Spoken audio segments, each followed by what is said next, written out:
va? ¿Qué dice? Muy buenas noches, bienvenidos. Esto es Recalculando. ¿Cuál es la alquimia que se pone en marcha cada vez que atravesamos un contexto inédito, singular, cada vez que nos vemos en el medio de esa historia? ¿Qué recursos necesitamos? O en todo caso, ¿qué trabajos, qué esfuerzos hacemos? No solamente para tratar de compensar ese momento crítico, sino también para navegar las aguas de la incertidumbre, del caos, que probablemente nos rodean también esta noche aquí y ahora. En definitiva, la pregunta que quiero hacerle, la pregunta que quizás tengamos que hacernos esta noche, la gran pregunta, creo que nos acompaña durante muchísimo tiempo en la vida, es ¿cómo tenemos que vivir? ¿Cómo llevamos adelante eso que llamamos cotidianeidad, existencia? ¿Cuál es el registro de nuestra condición humana, sobre todo en un momento como este? Sobre todo conviviendo, uno podría decir, con la muerte, con la angustia, a pesar de que uno mira para otro lado y no quiere reconocerlo, pero eso está presente, ¿eh? Eso está presente. Esta noche vamos a recurrir a un relato de Juan José Saer. Saer es quizás uno de los grandes escritores de la literatura argentina. Es, al mismo tiempo, creo yo, un recurso válido esta noche para acercarnos a esa realidad que estoy describiendo. Y quizás en ese sentido el título de su relato, Sombras sobre vidrio esmerilado. Sombras sobre vidrio esmerilado.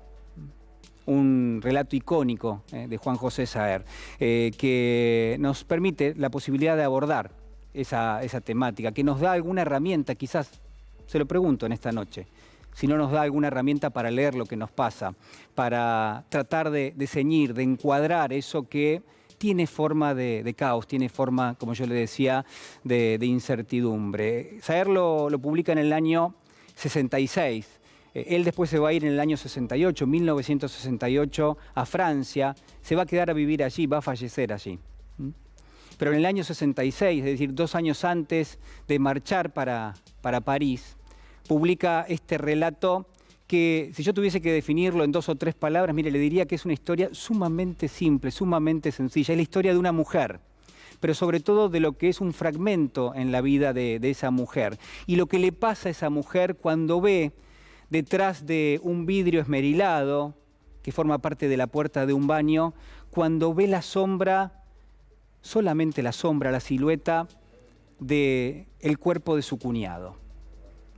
Estoy hablando de un personaje que crea Saer, de nombre Adelina Flores, una mujer que tiene 56 años, que es poeta, y que al momento de la narración la encontramos sentada en una mecedora, en una hamaca, en un comedor, solitario ese comedor, en una casa que comparte ella con su hermana que está casada.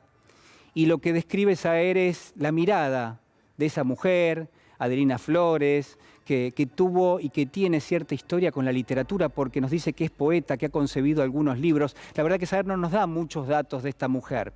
Sabemos que está sentada, que de vez en cuando se hamaca, que de pronto mira hacia un costado de ese comedor y que cree ver detrás de un vidrio esmerilado el contorno del cuerpo de su cuñado. ¿Qué le pasa a esa mujer a partir de esa instancia? ¿Cuáles son las sensaciones que tiene? ¿Qué es lo que despierta precisamente en ella? Todo eso va a formar parte de esta historia. Y empezamos a comprender lentamente qué es lo que quiere decirnos Juan José Saer, porque esa mujer, en esa especie de tarde sofocante que nos describe, imaginamos un lugar de provincias, una casa muy solitaria. Su hermana no está en la casa, de hecho. Solamente está ella y también está su cuñado. Y su cuñado, ese hombre, está detrás de ese vidrio esmerilado. Usted sabe, ¿no? El esmeril, aquello que es de alguna manera traslúcido, va a permitir el cruce de la luz, pero al mismo tiempo no logra tener nitidez, no se logra ver bien qué es lo que hay de fondo. Hay movimientos y esta mujer cree verlos. Y esta mujer empieza a imaginar cosas, ¿no?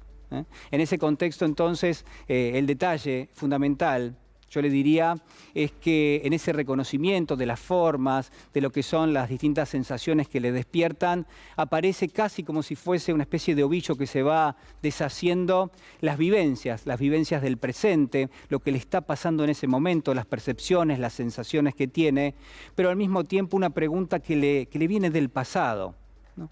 Y empezamos a tener la noción de que quizás en algún punto esta mujer siente nostalgias de lo que no pudo vivir, cierta impotencia, ciertas limitaciones, siente que eso que le está generando, que es obviamente parte de cierta sensualidad que se despliega a lo largo de la historia, es al mismo tiempo la prueba viviente de que quizás lo que está pasando en ese presente es sumamente imperfecto, es sumamente incompleto e incluso es inentendible para alguien como ella. En ese sentido hay un elemento central.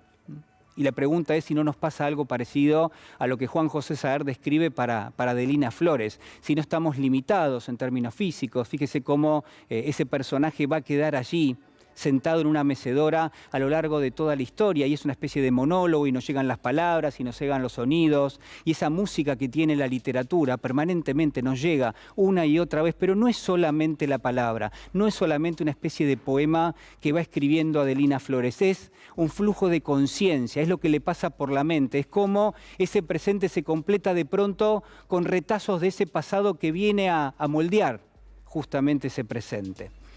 Y quizás la historia nos pregunta a nosotros, ¿cómo estamos viviendo en este momento? ¿Acaso no estamos viviendo un poco como Adelina Flores? ¿No estamos completando con retazos del pasado aquello que nos falta de este presente, que es obviamente imperfecto, que nos deja muchísimas ganas y muchísimas limitaciones al mismo tiempo, que nos pone en contacto permanentemente con la muerte, que nos pone en contacto con la angustia, con la ansiedad?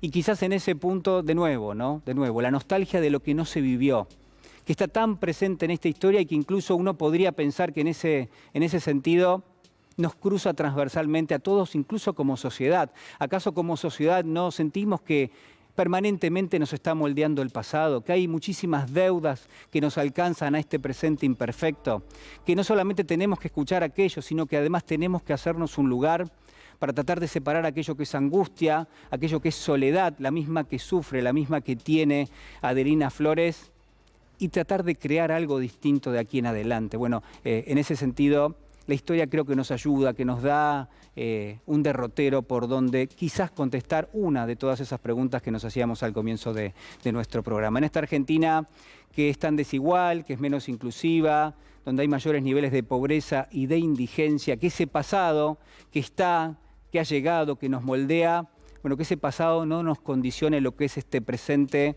que al mismo tiempo nos pone en contacto permanentemente una y otra vez con la posibilidad de generar un futuro diferente.